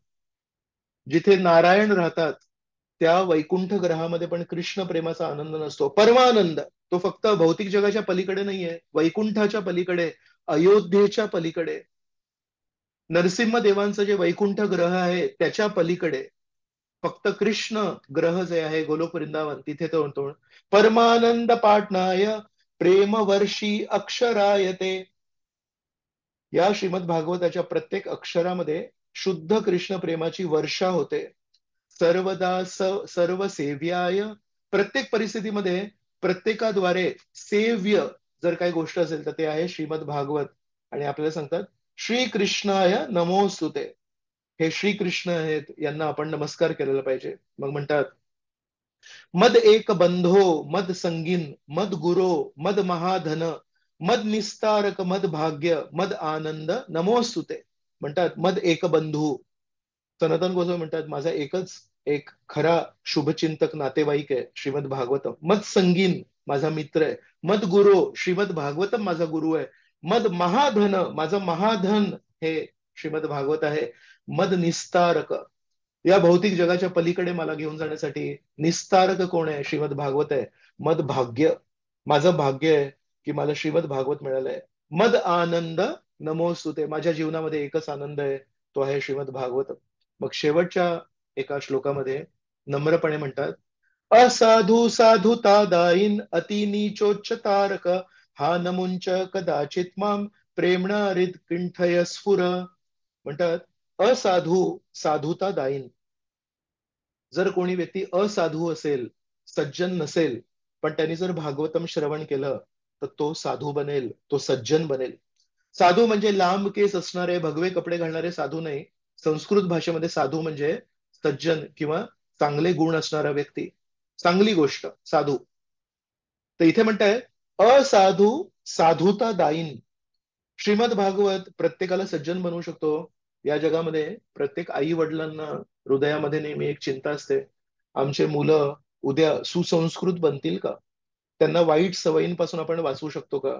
श्री सनातन गोस्वामी म्हणतायत, जो भागवताची शरण घेईल तो खूप छान सुसंस्कृत सज्जन बनेल. असाधू साधुता दाईन अति नीचोच्च तारक. अति नीच, जो सगळ्यात नीच व्यक्ती आहे, त्यांनी जरी भागवताची आतुरतेने शरण घेतली तर त्याला तो तारक, त्याला तो खूप मोठ्या पदावर घेऊन जाईल, श्रीकृष्णांच्या चरणांजवळ घेऊन जाईल. मग आपलं मन व्यक्त करतात, हा नमुंच कदाचित माम. हा, हा म्हणजे जेव्हा आपण हाक मारतो, अरे, तर तसं संस्कृत भाषेमध्ये हा आपण गुरुपूजेमध्ये पण म्हणतो, हा हा प्रभू कोरोदया देहो मोरे पदछाया. तर ती आपण गुरु महाराजांना हाक मारतो आणि म्हणतो, हा हा प्रभू प्रभुपाद, हा हा प्रभू कोरोदया देहो मोरे पदछाया. तर सनातन गोस्वामी म्हणतात, हा न मुंच कदाचित माम. हे श्रीमद भागवत, मला कधी त्याग नको करू, मला कधी दूर नको करू. का बरं? प्रेमणा हृत कंठय स्फुर. प्रेमाने माझ्या हृदयामध्ये तू नेहमी वास कर आणि माझ्या हृदयामध्ये राहू नकोस, माझ्या कंठाद्वारे बाहेर पड, जेणेकरून मी तुझा प्रचार करीन आणि अनेक अनेक लोकांपर्यंत हे भागवत पोचीन, श्रीकृष्णांना लोकांमध्ये वितरित करीन. आणि श्रीकृष्णांचं वितरण करता करता काही समज, काही प्रेम वितरकाला पण मिळेल. म्हणतात ना, जो घरोघरी जाऊन, समजा आता फ्रीज किंवा एसी विकतायत लोक, घरी जाऊन म्हणतात, अहो गरमीचे दिवस आहेत, एसी घ्या, एसी घ्या. तर एवढे सगळे जर त्यांनी एसी वितरण केले तर कंपनीमध्ये त्याची नोंद होईल की हा खूप छान वितरक आहे. त्याच्या घरी एसी नसेल पण तो वितरण करण्यामध्ये प्रामाणिक आहे, तो सगळ्यांना विनंती करतो. तर एक दिवशी कंपनी म्हणेल तुला पण काहीतरी द्यायला पाहिजे. तर तशा प्रकारे आपले आचार्य आहेत, जरी शुद्ध भक्त असले पण नेहमी ही भावना ठेवतात, मी तर वितरक आहे, पण तुम्हाला सर्वांना वितरण करता करता मला पण काहीतरी फायदा होईल. तर अशा प्रकारे हे जे श्रीमद भागवतम आहे, हे आपल्याला श्री चैतन्य महाप्रभूंनी याच्यावर भर दिलाय. श्री चैतन्य महाप्रभूंबद्दल एक श्रीनाथ चक्रवर्ती आहेत आणि हे श्रीनाथ चक्रवर्ती यांनी भागवतावर श्री चैतन्य मत्त मंजुषा म्हणून एक टीका लिहिली आहे. आणि त्या टीकेमध्ये शेवटचा एक श्लोक आपण घेऊया. तर म्हणतात, आराध्यो भगवान व्रजेश तनयस तद्धाम वृंदावनम रम्या काचित उपासना व्रजवधूम वर्गेण वा कल्पिता. तीन गोष्टी सांगितल्या त्यांनी पहिल्या वाक्यामध्ये. म्हणतात, आराध्य भगवान व्रजेश तनय. वृंदावनाचे राजे कोण आहेत? नंद महाराज. तर म्हणतात, या जगामध्ये एकच व्यक्ती आहे आराध्य, परम दैवत कोण आहेत आपले? म्हणतात आराध्य भगवान नंद महाराजांचा मुलगा श्रीकृष्ण. वसुदेवांचा मुलगा नाही म्हणत, म्हणतात वृंदावनामध्ये जे श्रीकृष्ण आहेत, श्याम सुंदर मुरलीधर कृष्ण आहेत, नंद नंदन कृष्ण आहेत, ते कृष्ण. आराध्य भगवान ब्रजेश तनयस तद्धाम वृंदावनम. सगळ्यात आराधनीय जागा काय आहे आपल्यासाठी? तर म्हणतात तद्धाम वृंदावनम. जिथे ते नंदनंदन कृष्ण राहतात, ती जी जागा आहे वृंदावन, ती आपल्यासाठी सर्वात वंदनीय जागा आहे. मग या परमेश्वराला जर आपल्याला सेवा करायची असेल तर ती तो मार्ग काय आहे? तर म्हणतात, रम्य काचिद उपासना व्रज वधूम वर्गेण वा कल्पिता. या श्रीकृष्णांना वृंदावनामध्ये गोपिकांनी जी सेवा केली, ज्या भावनेनी सेवा केली, ती सर्वोच्च उपासना आहे. ती सर्वांसाठी आराधना युक्त आहे. तर म्हणून तीन गोष्टी सांगितल्या. सगळ्यात आराधनीय व्यक्ती आपल्यासाठी श्रीकृष्ण, सर्वात श्रेष्ठ स्थान वृंदावन, आणि त्यांना सेवा करण्याचा जो मार्ग व्रज गोपिकांनी दाखवला, तो मार्ग. पण ह्या तिन्ही गोष्टी जर आपल्याला समजून घ्यायच्या असतील, व्रज गोपिकांनी नक्की कुठल्या मार्गाने श्रीकृष्णांचा प्रेम केलं हे जर समजून घ्यायचं असेल तर ते कुठे? तर म्हणतात भागवतामध्ये. म्हणून दुसऱ्या ओळीमध्ये म्हणतात, श्रीमद भागवतम प्रमाणम अमलम. प्रमाण म्हणजे पुरावा. कधी कोणी काय बोललं आणि आपल्याला ते पटलं नाही तर आपण म्हणतो, तुझ्याकडे काय प्रमाण आहे याचं? तुझ्याकडे काय पुरावा आहे याचा?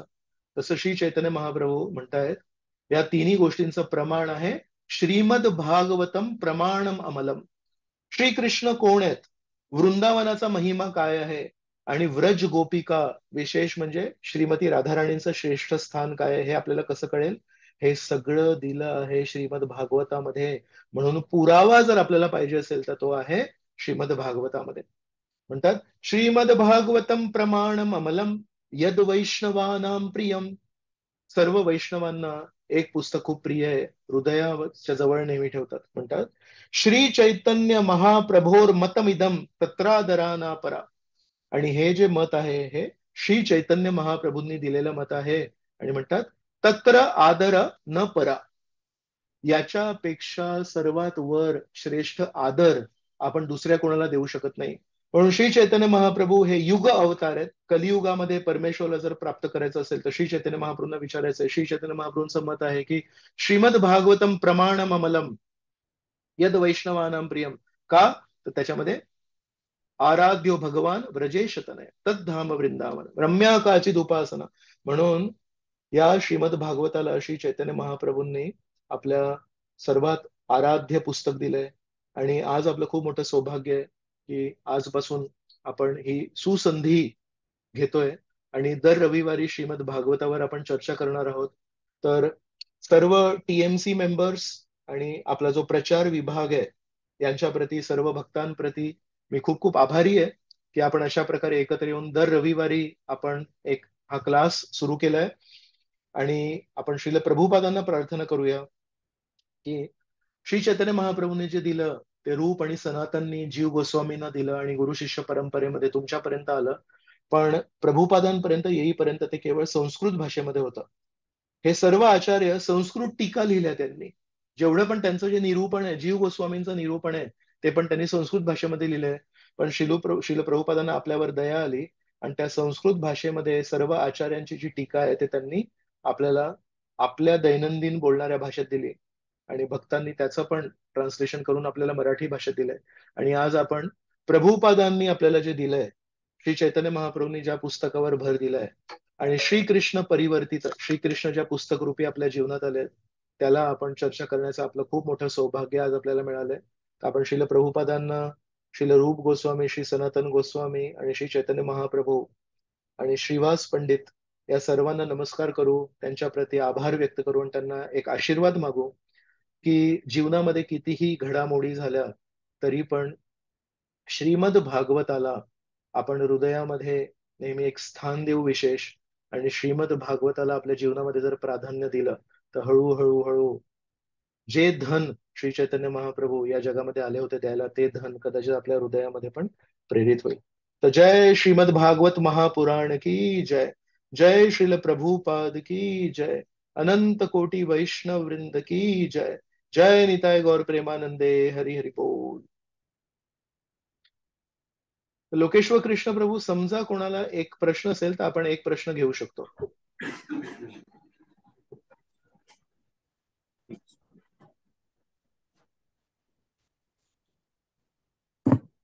हरे कृष्ण. कोणाला काही प्रश्न असेल? 2 प्रश्न आहेत गुरुजी. ओके, घ्या मग. हरे कृष्ण.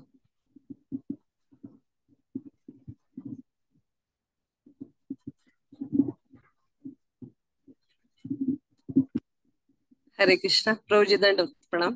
धन्यवाद. खूप आनंद झाला की सुरुवात तुम्ही केलेली आहे श्रीमद भागवत कथनाची. एक प्रश्न होता की आपण ऑथेंटिक सोर्स मधूनच का ऐकलं पाहिजे? जेव्हा आपण बघतो की मोबाईल वरती इतर परंपरेमध्ये असलेले किंवा नसलेले आणि इतर एक जणांचं पण भगवंतावरती विवेचन होत असतं, श्रद्धेवरती विवेचन होत असतं. तर ते न ऐकता आपण जे गौडीय संप्रदायामधून आलेले जे भगवंताबद्दलचं, भागवताबद्दलचं जे विवरण आहे ते का ऐकलं पाहिजे? थँक्यू माताजी, तुम्ही खूप महत्वाचा प्रश्न विचारला. कारण आजच्या युट्यूबच्या काळामध्ये सर्व काही युट्यूबवर उपलब्ध आहे. एक खूप महत्वाची गोष्ट आहे की श्री चैतन्य महाप्रभूंच्या मार्गामध्ये आपल्याला जे मिळतंय ते नक्की आहे तरी काय. त्यासाठी थोडस आपल्याला श्री चैतन्य महाप्रभू कोण आहेत हे समजून घ्यायला लागेल.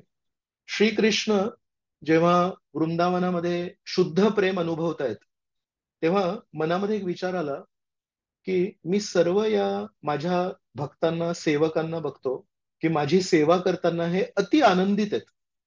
या जगाचा एक नियम आहे की जो सेवा करतो त्याच्या मनामध्ये कधी कधी संकोच असतो किंवा कधी कधी स्वार्थ असतो. तो सेवा का करतो? की आज मी सेवा करीन आणि उद्या मला या सेवेचं नंतर मला सुटका मिळेल आणि मला काहीतरी वरचं पद मिळेल. तर या जगाचा एक नियम आहे की जो सेवा स्वीकारतो तो नेहमी आनंदात असतो आणि जो सेवा देतो तो नेहमी स्वार्थ किंवा भीतीपोटी सेवा देतो. पण श्रीकृष्णांनी बघितलं, मला सेवा स्वीकारताना जो आनंद होतोय त्याच्यापेक्षा जास्ती आनंद सेवा देणाऱ्या व्यक्तीला होतोय. तर म्हणतात, या जगामध्ये मला सर्व काही माहिती आहे, फक्त मला एकच गोष्ट नाही माहिती आहे. श्रीमती राधाराणी जेव्हा माझी सेवा करतात तेव्हा सेवा देण्यामध्ये त्यांना माझ्यापेक्षा जास्ती आनंद कसा काय होऊ शकतो, आणि ही गोष्ट मला जाणून घ्यायची आहे. म्हणून त्या श्रीकृष्णांनी श्रीमती राधाराणींची भावना आणि श्रीमती राधाराणींच्या शरीराची कांती, राधा द्युती सुवलितम नवमी कृष्ण स्वरूपम. श्री चैतन्य महाप्रभूंना जेव्हा आपण स्तुती अर्पण करतो तेव्हा म्हणतात राधा द्युती, द्युती म्हणजे शरीराची कांती, भाव आणि त्यांच्या भावना, सुवलितम त्यांनी त्याचं आवरण केलं, नवमी कृष्ण स्वरूपम. ते ऍक्च्युली कृष्ण आहे, ते कृष्ण स्वरूप आहेत, पण राधाराणीची भावना आणि राधाराणीच्या शरीराची कांती त्यांनी स्वीकारली आहे. विचार करा, भोक्ता, श्रीकृष्ण गीतेमध्ये सांगतात की मी सर्व यज्ञांचा, सर्व त्यागांचा भोक्ता आहे. भोक्ताराम यज्ञ तपसाम सर्व लोक महेश्वरम. मी सगळ्या गोष्टींचा भोक्ता आहे, सगळी सेवा आहे ती माझ्यासाठी. सर्व देवी देवता आपण श्रीकृष्णांना आनंद देण्यासाठी त्यांची त्यांची विभागाची सेवा करतायत. तर परम भोक्ता श्रीकृष्ण या एका भावनेला जाणून घेण्यासाठी राधाराणीच्या भावनेत आले आणि श्री चैतन्य महाप्रभूंच्या अवतारामध्ये आपल्याला ते राधाराणींच्या हृदयातले जे प्रेम दान आहे, प्रेम धन आहे, ते प्रेम दान करतायत. जर आपण त्या मार्गाचं अवलंबन केलं तर आपल्याला ते प्रेमधन मिळेल. पण जर या मार्गाला सोडून आपण दुसरं काही केलं तर त्याचं गंतव्य स्थान काय आहे आपल्याला माहिती नाही. मी तुम्हाला एक उदाहरण देतो. आमच्या मंदिरामध्ये एकदा जनानिवास प्रभू आणि पंकजांग्री प्रभू आले होते. ही 2006-2007 ची वेळ आहे. आणि जनानिवास प्रभू आणि पंकजांग्री प्रभू कोण आहेत? इस्कॉन संस्थेचे जे हेडक्वार्टर्स आहेत त्या हेडक्वार्टर्सचे ते हेड पुजारी आहेत.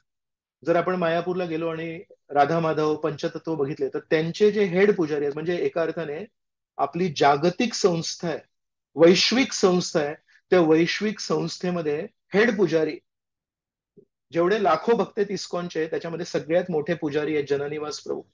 तर त्या जनानिवास प्रभूंना आमच्या मंदिरातल्या एका ब्रह्मचार्याने एक प्रश्न विचारला. म्हणाले, एक खूप मोठे भक्त आहेत जे त्यावेळेस विख्यात होते आणि त्यांनी भगवद्गीता गायली आहे.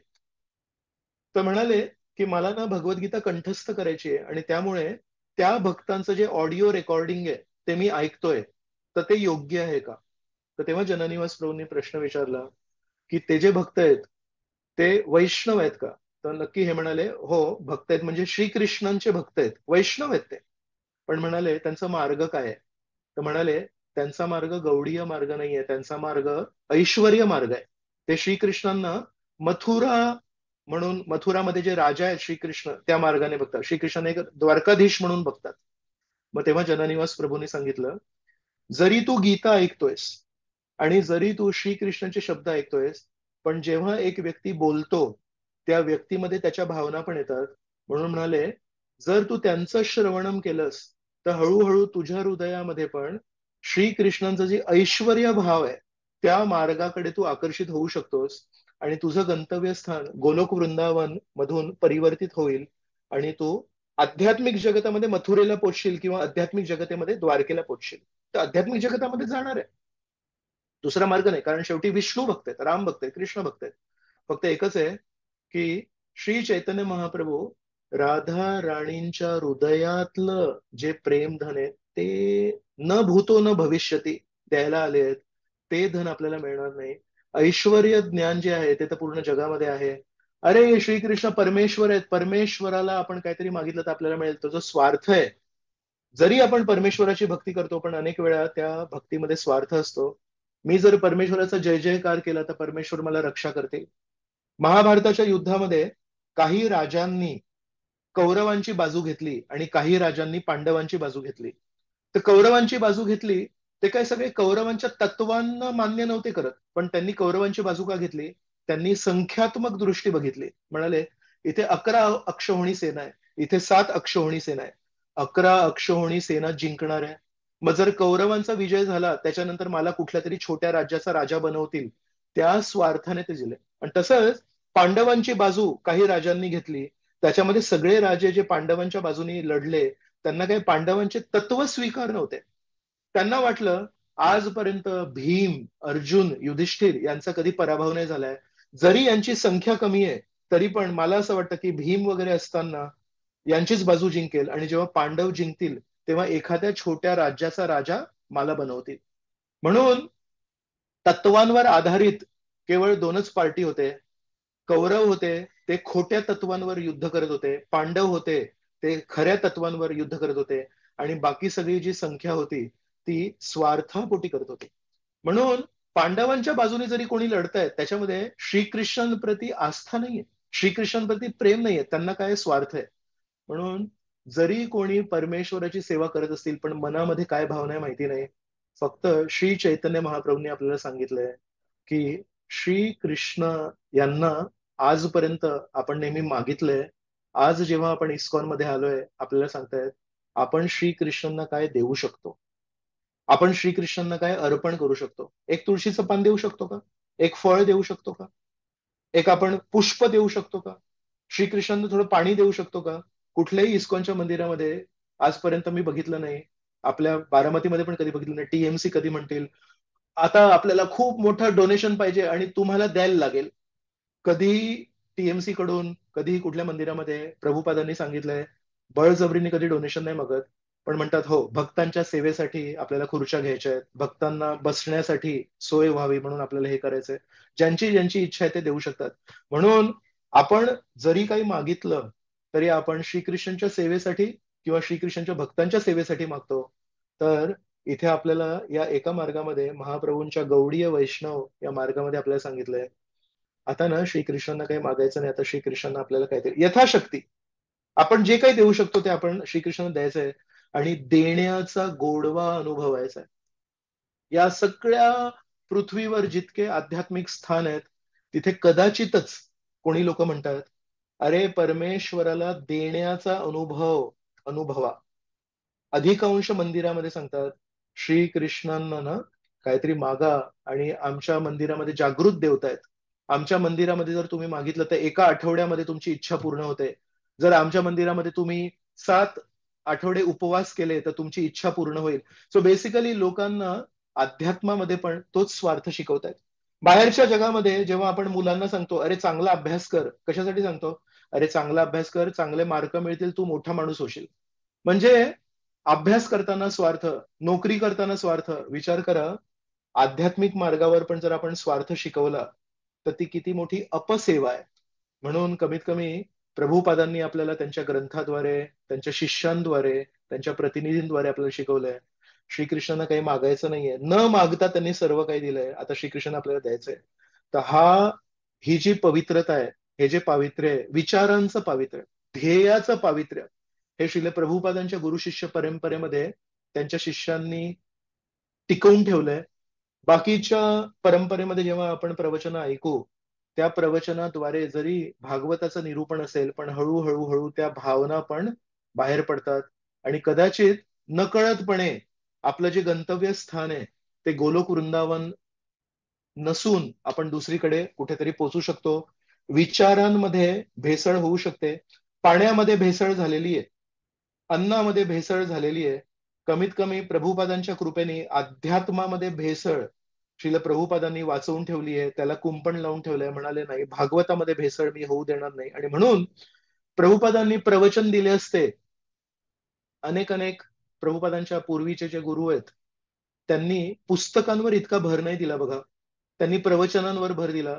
मग प्रभुपादांनी पुस्तकांवर भर का दिला, कारण म्हणाले प्रभुपाद मी आहे तेव्हापर्यंत प्रचार करतोय पण मी गेल्यानंतर कदाचित माझे विचार बदलू शकतात. पण प्रभुपादांनी पुस्तकं का भर दिला, कारण प्रभुपादांनी जी शुद्ध भक्ती दिली ती पुस्तकांमध्ये छापलेली आहे, ती कोणी बदलू नाही शकत. प्रभुपादांनी जे तात्पर्य दिलेत गीतेचे आणि भागवताचे ते कोणी बदलू नाही शकत. म्हणून जरी कधी आपण विचारांची जर आपली भेसळ झाली, आपण जर प्रभुपादांचे पुस्तक वाचले तर लगेच आपल्याला कळेल या मार्गामध्ये रूप सनातन आणि प्रभुपादांनी आपल्याला काय सांगितलंय, तर ते आपलं सौभाग्य आहे.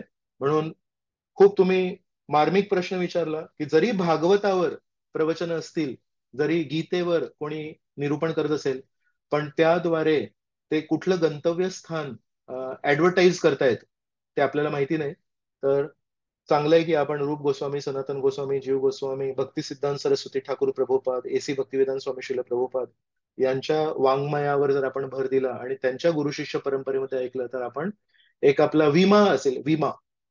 आपण गोलोक वृंदावनाला जायचा विमा असेल. कोणी हळू जाईल, कोणी फास्ट जाईल, पण गॅरंटी मिळेल आपल्याला. तर खूप खूप धन्यवाद. हरे कृष्ण.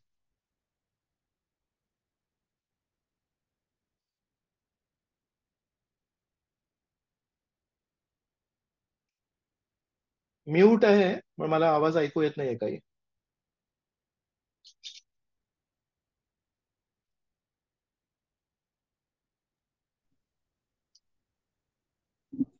हरे कृष्ण.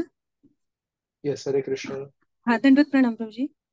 सुंदर क्लास दिला आणि श्रीमद भागवतमचं जे सार तुम्ही जी देवानंद पंडितांची स्टोरी सांगितली, ते की खूप छान वाटलं ते ऐकून, की श्रीमद भागवतमचं सार हे वैष्णवांच्या मार्फत आपल्या हृदयामध्ये उमगू शकतं. तर ती कथा सांगताना तुम्ही एक सांगितलं की देवानंद पंडित जे आहेत ते चैतन्य महाप्रभूंना स्वारी म्हणाले नाही. तर मग मला एक प्रश्न पडला की कधी कधी आपण भगवंतांना ही स्वारी म्हणतो काही गोष्टींबद्दल, काही चुकांबद्दल, आणि परत जर ती चूक आपण केली तर तो एक अपराध ठरू शकतो जर जाणून बुजून. तर तसं वैष्णवांना पण आपण कधी कधी स्वारी म्हणतो, परंतु ते स्वारी आपण जगताना आपल्या व्यावहारिक ह्याच्या व्यवहारामध्ये ते विसरून जातो. तर मग ते ज्या स्वारी म्हणण्याचा उपयोग काही होऊ शकतो किंवा मग हा अपराध होऊ शकतो का परत, वैष्णव अपराध? हा माझा प्रश्न आहे. सी, या जगामध्ये ना खरोखर मनापासून सॉरी बोलणं खूप मोठं काम आहे. कमीत कमी एखाद्या व्यक्ती मुखाने जरी सॉरी म्हणत असेल, तर आपण एक बघू शकतो की यांनी सुरुवात केली. आज आज मुखाने तरी सॉरी म्हटलेत. आणि जर वैष्णवांचा संघ केला आणि हळूहळू आपण भागवत श्रवण सुरू केलंय, भागवतामध्ये आपण भाग घेतला, काही सेवांमध्ये भाग घेतला, तर हळूहळू शुद्धीकरण होईल. आणि एक दिवस येईल जे मुखातून जे सॉरी आहे ते हृदयातून येईल. सनातन गोस्वामींच्या प्रार्थनामध्ये आपण म्हणालो ना, हा न मुंच कदाचित मा प्रेमणा हृद कंठ स्फुरय. तर हृदयामध्ये पण एक भागवत आहे आणि कंठामध्ये एक भागवत आहे. सनातन गोस्वामीने ती प्रार्थना केली, तसं आपण पण विचार करू शकतो की कमी कमी आज कंठामध्ये सॉरी आहे आणि ती खूप मोठी सुरुवात आहे. कारण परमेश्वरासमोर नमायला सोपं आहे. परमेश्वर सर्व शक्तिशाली आहेत. तसं म्हणतात की राम, भरत, लक्ष्मण आणि शत्रुघ्न यामध्ये सगळ्यात मोठी परीक्षा कोणाची होती? तर म्हणतात शत्रुघ्नची होती. का बरं? राम तर परमेश्वर आहेत. भरताने परमेश्वराची सेवा केली, म्हणून परमेश्वराची सेवा करायला काही मोठी गोष्ट नसते. परमेश्वर परमेश्वर आहेत ना, त्यांच्या दिव्य लीला आहेत, त्यांची शक्ती अमाप आहे. म्हणून परमेश्वराप्रती आकर्षण होणं आणि परमेश्वरासमोर समर्पण करणं हे खूप कठीण आहे. पण एका अर्थाने त्यांची शक्ती जर आपण बघितली तर आपल्याला असं वाटतं, चला यांच्या शरणामध्ये राहू तर आपला नेहमी फायदा होईल. म्हणून भरताने रामाची सेवा केली, लक्ष्मणाने पण रामाची सेवा केली. तर एका अर्थाने परमेश्वराची सेवा करणं सोपं जातं. पण शत्रुघ्नने भरताची सेवा केली. तर म्हणून भक्त लोक परमेश्वराची सेवा करतात, ती पण कठीण आहे, पण त्यातल्या त्यात सोपी आहे, कारण त्याचे आपल्याला फायदा खूप असतो. पण शत्रुघ्नाने सगळ्यात मोठी परीक्षा पार केली, ती म्हणजे पाठीमागे राहिले आणि भक्तांची सेवा केली, भरताची सेवा केली. शत्रुघ्नाने रामचंद्रांची कधी डायरेक्टली सेवा नाही केली. म्हणून शत्रुघ्न या शब्दाचा अर्थ काय? शत्रूला ज्याने मारलं. मग शत्रुघ्नाच्या पूर्ण जीवनामध्ये असं आपण ऐकत नाही की शत्रुघ्नाने वानरांच्या सेनेमध्ये भाग घेतला आणि रावणाला मारलं, कुंभकर्णाला मारलं. तर शत्रुघ्नाला शत्रुघ्न का म्हणतात? कारण इतरांनी राक्षस रूपी शत्रूंना मारलं, पण शत्रुघ्नाने हृदयामध्ये जो शत्रू आहे अहंकाराचा त्याला मारलं. म्हणून मागे राहून भक्तांची सेवा करणं हा सगळ्यात मोठा कठीण गोष्ट आहे. अहंकार रूपी शत्रूला मारणं सगळ्यात मोठी गोष्ट आहे. आणि म्हणून शत्रुघ्नाचं नाव शत्रुघ्न आहे. तर परमेश्वराला सॉरी म्हणणं पण सोपं आहे, पण भक्तांना सॉरी म्हणणं खूप मोठी गोष्ट असते, खूप मोठी गोष्ट असते. आणि त्यामुळे जर एखाद्या व्यक्तीने कमीत कमी कंठातून सॉरी म्हटलंय, तर आपण तो भाग बघायला पाहिजे. खूप मोठी गोष्ट केली यांनी की कंठातून तरी सॉरी म्हटलं.